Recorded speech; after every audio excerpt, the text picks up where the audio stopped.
আসসালামু আলাইকুম রহমতুল্লাহি বরকাতু। তো সম্মানিত ভিউয়াররা, তো এখন থেকে আমরা শিখতে চলেছি নুরানি কায়দা। কোরআন শরীফ শেখার আগে আমাদেরকে যেহেতু একটা কায়দা পড়তে হয়, সেটা আমরা কি পড়বো, কোন কায়দা পড়বো? নুরানি কায়দা পড়বো। তো আপনারা অল্প ধ্যানের সহিত শুনবেন ভিডিওগুলো, অবশ্য ভিডিও স্কিপ করবেন না, পুরো ভিডিও দেখবেন। ইনশাল্লাহ আমরা কিছুদিনের মধ্যেই, 2 মাসের মধ্যেই পুরো নুরানি কায়দা মোকাম্মল করিয়া আমরা কোরআন শিখতে পারবো।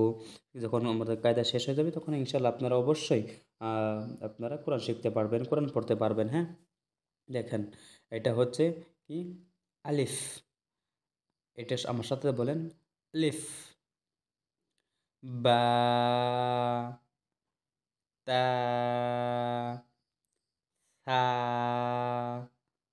এখন এই তিনটি আমার পরে আখর চিনবো। হ্যাঁ, একবার আমরা আলিফ থেকে ইয়া পর্যন্ত ভালোভাবে পড়ে নিই, তারপরে লাহে আমরা পড়বো। হ্যাঁ, আলিফ, বা, তা,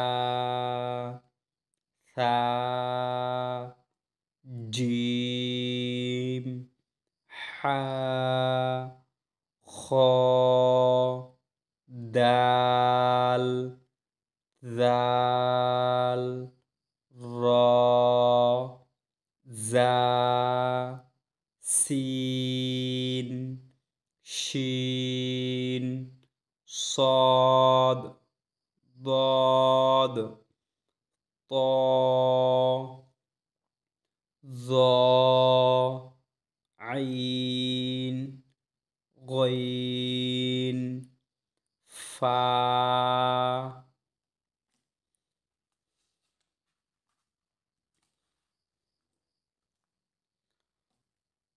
قاف, কাফ, লাম, মিম, নুন, ওয়াও, হা, হামজা, ইয়া, ইয়া। ঠিক আছে? তো এখানে হচ্ছে নোক্তো কি পেহচান, মানে নোক্তা চিনবো আমরা। ঠিক আছে, এখন আমরা নোক্তা বিষয় নিয়ে কিছু পেশাল পড়ি।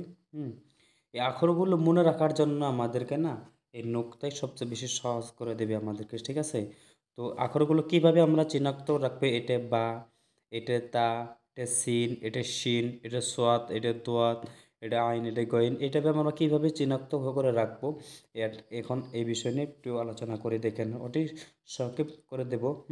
বেশি কথা, বেশি টাইম নেব না। দেখেন, এখানে যে তিনটি হরফ আছে, কি কি? বা, তা, সা।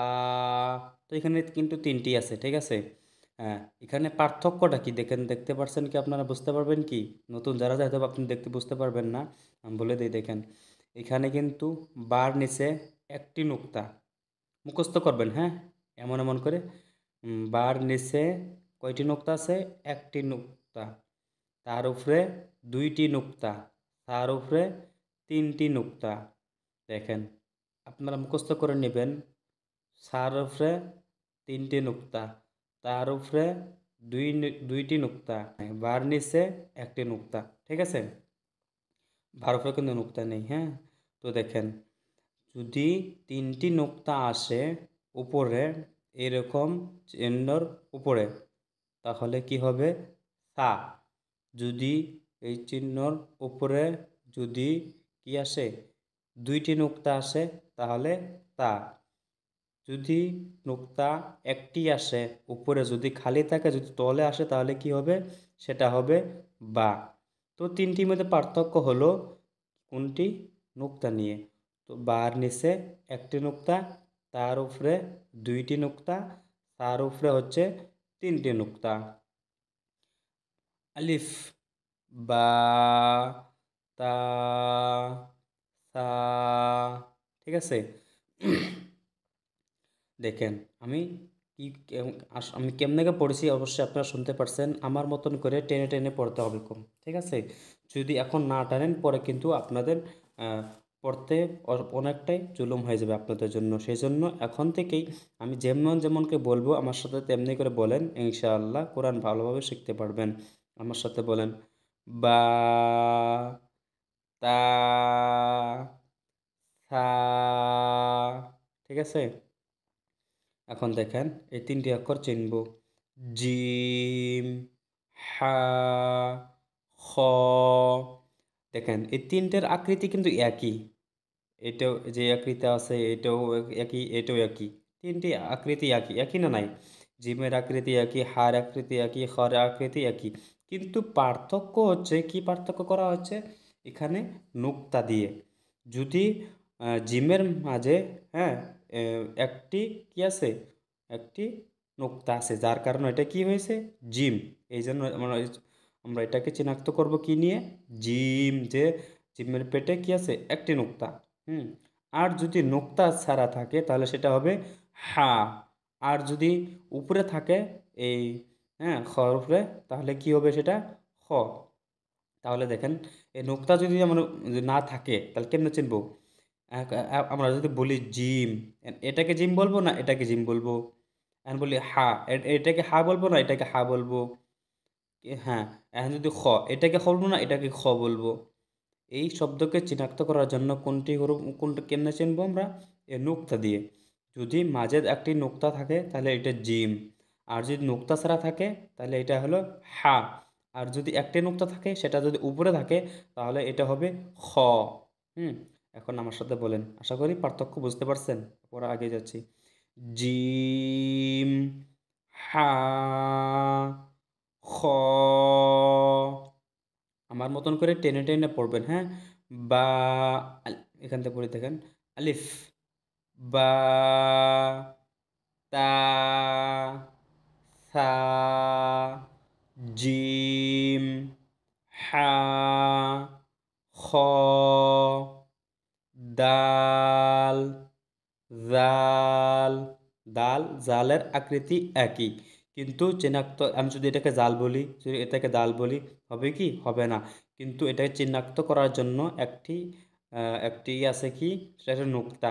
নুক্তা দিয়ে চিনবো। যদি নুক্তা ছাড়া থাকে সেটা হবে দাল। ঠিক আছে? নুক্তা ছাড়া থাকলে এটা কি হবে? এটা হবে, এটা হয়েছে দাল। আর যেটার মধ্যে নুক্তা আছে সেটা উপরে নুক্তা, তাহলে এটা হচ্ছে কি? জাল। জাল পাতলা করবেন, হ্যাঁ, ঠিক আছে?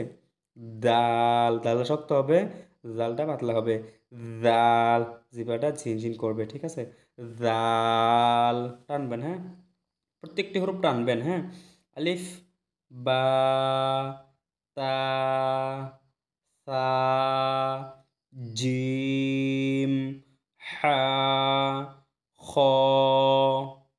দাল, জাল, র, জা। হুম। এই দুইটি আকৃতি একই। ঠিক আছে? দুইটি আকৃতি কি হচ্ছে? একই। এখন আমরা র কোনটা, যা কোনটা কেমনে পার্থক্য করব? সেটা হচ্ছে নোক্তা দিয়ে। র মধ্যে নোক্তা নেই, যা মধ্যে একটি নোক্তা উপরে।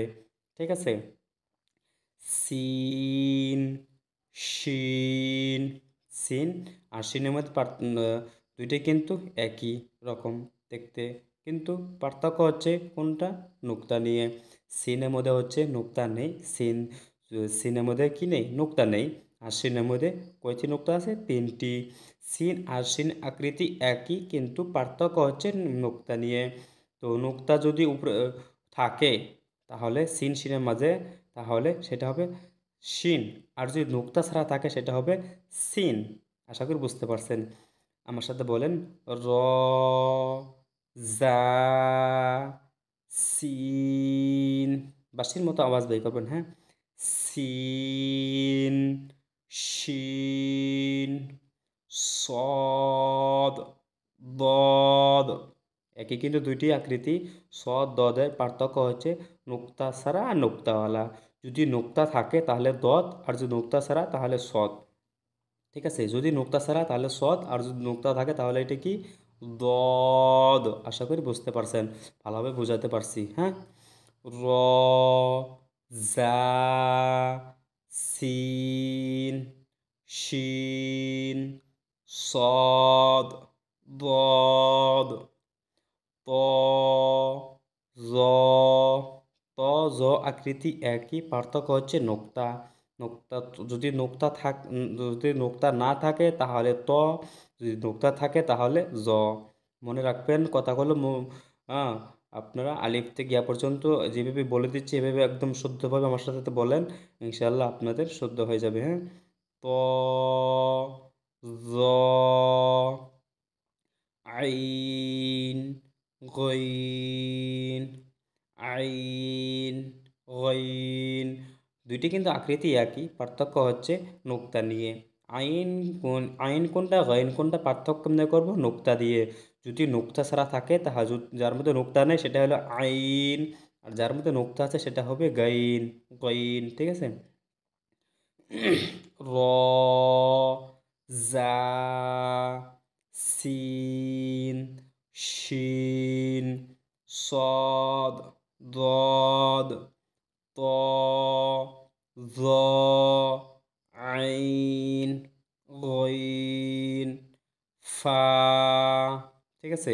এর তৃতীয় কোনো আকৃতি নাই, এই একাই একটা। ঠিক আছে, সেটা হচ্ছে ফা। ফা যদি ভাবে তাহলে উপরে একটি নোক্তা আছে। ঠিক আছে।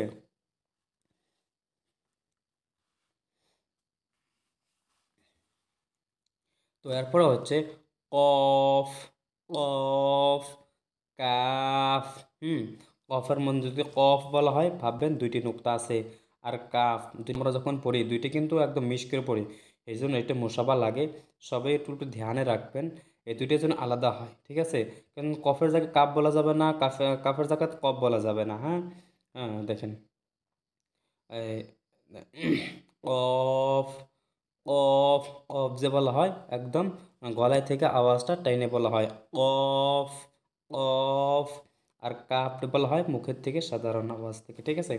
কাফ, কাফ নর্মাল আওয়াজ। হ্যাঁ, আর কফ যদি বলা হয় কোথা থেকে বলতে হবে, গলায় থেকে একদম টান আওয়াজটা টেনে পড়তে হবে। কফ, কাফ, হুম, লাম। এগুলো চিহ্নিত করার জন্য অক্ষরটি মুখস্থ করে রাখতে হবে আপনার। ঠিক আছে। কফ, কফের মধ্যে দুইটি নোক্তা উপরে থাকবে। কাফ, কাফের মধ্যে নোক্তা নেই। লাম, লাম, লামের মধ্যে নোক্তা নেই। হ্যাঁ। মিম, মিমের মধ্যে নোক্তা নেই। নুন, নুনের মধ্যে একটি নোক্তা আছে, মনে রাখবেন। ওয়াও, এটা হা না হা বলুন তো? এটা ছোট হা। ঠিক আছে। হা, হা, হাটা নর্মাল, কাপ যেমন করে পাতলা করে বাই করছেন মুখের থেকে, হ্যাঁ সেটা পাতলা করবেন। হা, হা নর্মাল হা। আর আগেটা বলছেন হা, হা, অফ, অফ কসবা টেনে বলছিলেন, হাটাও গলা থেকে হাওয়াটা টেনে বলবেন। হ্যাঁ। আর এটা আর এটা হচ্ছে হ্যাঁ, এটা হচ্ছে কি হ্যাঁ। ঠিক আছে। আর এটা হচ্ছে হামজা, হামজা, হামজা। ঠিক আছে। এরপরে হচ্ছে ইয়া, ইয়া। হুম, আশা করি বুঝতেই পারছেন। তো যাদের আলিফ থেকে নিয়ে ইয়া পর্যন্ত মুখস্থ হয়ে যাবে তাদের জন্য এটা পরীক্ষা হবে এইখানে। ঠিক আছে। তো পরীক্ষাটা কি হবে এখন দেখেন, যদি যারা মুখস্থ করে নিতে পারেন তারা অবশ্যই নিজে নিজে এগুলো পড়ে নিতে পারেন। ঠিক আছে। আহ, এখন আমি নিজে নিজে বলে দিচ্ছি দেখেন। তা, ত, সা, সিন, শিন, সদ, হা, হা, খ, কাফ, কফ, জাল, জা, দদ, জ, আলিফ, আইন, হামজা, ফা, গইন, ইয়া, জিম, মিম, লাম, দাল, বা, নুন। তার মানে হচ্ছে দেখেন, এগুলো হরফগুলো সবগুলো টেনে টেনে পড়বেন। ঠিক আছে। কোথায় কোনগুলো টানতে হয় না টানতে হয় সবগুলো আমি ভালোভাবে বলে দেওয়া হয়েছে। অবশ্যই আপনারা ভিডিওটি ভালোভাবে দেখে নিলে মুখস্থ করে নিতে পারবেন। ঠিক আছে। দেখেন এখন হচ্ছে যে আমরা আলিফ থেকে ইয়া পর্যন্ত যেগুলো হরফের সকল থাকে, ঠিক আছে, মানে একরকম। যেমন আলিফের সকল দেখেন, মানে আলিফ যেমন এমনভাবে আর অন্য অন্য রূপভাবে আসতে পারে। তো আলিফটা কয় রূপে আসতে পারে, আলিফের রূপ নিয়ে। ঠিক আছে। মানে এই এটাও আলিফ থাকবে, এইরকমও থাকবে। ঠিক আছে। আশা করি বুঝতে পারছেন। আলিফের সকল কয়টি? দুইটি। এটাও আলিফ, এটাও আলিফ। আলিফ, আলিফ। 12 এটা যেমন বা, এটা সবাই জানেন মুখস্থ করছেন, কিন্তু এমনটি বা আসবে। হ্যাঁ, তার আপনাদেরকে আগে বুঝিয়ে দেওয়া হতেছে, ঠিক আছে? বা বা তার মানে দেখেন যখন অন্যান্য স্বরূপের সাথে দুইটা স্বরূপের সাথে মিলে মিলে আসবে, ঠিক আছে? তখন ভেঙে ভেঙে আসবে। তখন এই যেমন আলিফ বা তা সা জিম এরকম করে মিলে আসবে না, ঠিক আছে? তখনকার ভেঙে ভেঙে এমন করে এরকম যেমন জিম আসলে এরকম করে জিমের সাথে এখানে বা দিয়ে দিবে। এই জিম আর বা এখানে এমনকে মিলিয়ে দিবে। জিম আর এটা হলো দালের সকল না, ডালটা এখানে লেগে দেবে, জিম দাল হয়ে যাবে। তো এমন করে মিলিয়ে মিলিয়ে আসবে, ঠিক আছে? তো পরে দিচ্ছি আমার সাথে দেখেন। আলিফ সকল হলো এটা, আলিফের সকল আলিফ তো আছে, আলিফের সকল কয়টি? আরও দুইটি। আলিফ আলিফ। বা বাহার সকল কয়টি? দুইটি। বা বা টেনে টেনে বলবেন, হ্যাঁ, যেহেতু আপনারা নতুন নতুন পড়তেছেন। আর সেই জন্য আপনাদের জন্য সহজভাবে বলতেছি, আপনারা এখন থেকে টেনে টেনে বলবেন, যাতে আপনাদের অসুবিধা না হয়। হুম। তা তা সকল হলো কয়টি? তিনটি। তা তা তা হুম। জিমের সকল কয়টি? একটি। জিম। দালের সকল কয়টি? একটি। দাল। আইন আইন সকল কয়টি? দুইটি। আইন আইন। ফা সকল কয়টি? ফা ফা দুইটি, ঠিক আছে? কাফের সকল কয়টি? দুইটি। Calf calf. লামের সকল কয়টি? দুইটি। লাম লাম। মিমের সকল কয়টি? মিম দুইটি, হ্যাঁ। মিম মিম। তো নুনের সকল কয়টি? দুইটি। নুন নুন। হার সকল দুইটি। হা হা হা তিনটি, ঠিক আছে? হামজা সকল কয়টি? দুইটি। হামজা হামজা। ইয়া সকল দুইটি। ইয়া ইয়া। তো এরপরে ইনশাল্লাহ এমন কবে আজকে আমরা একটি সবক পড়লাম।